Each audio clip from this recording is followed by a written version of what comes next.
So here we have our power feed unit, and what I'm going to show you how to do is adjust it for use. First and foremost, make sure that your machine is in the off position and that it's unplugged. Next thing you want to do is make sure that's in the most upright position or the neutral position, whatever you prefer to call it. And what we do at this point is we bring this adjustment knob down until you feel contact with the cable. And you'll feel a little restriction there is basically what you're going to feel. At that point, you give it one full turn.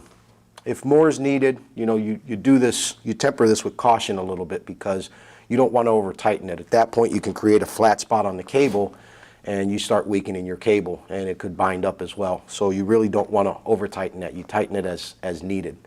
At this point, we'll turn the machine on by putting it in forward, and I'm going to put my foot switch in position underneath my foot, and I'm going to go ahead and advance this by pulling it towards me once the machine is up and running. I always have one hand on the cable. You always make sure that you're pushing down on the cable to force it through the drain. Okay, so here we go. Now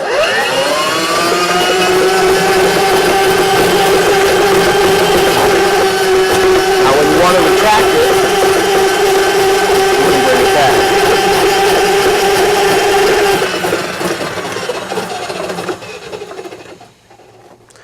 The more you force this into its position, in other words, the more you actuate this handle in either direction, it's going to advance or retrieve the cable either faster or slower. So you have some control of how fast this is going to feed the cable out or back into the drum.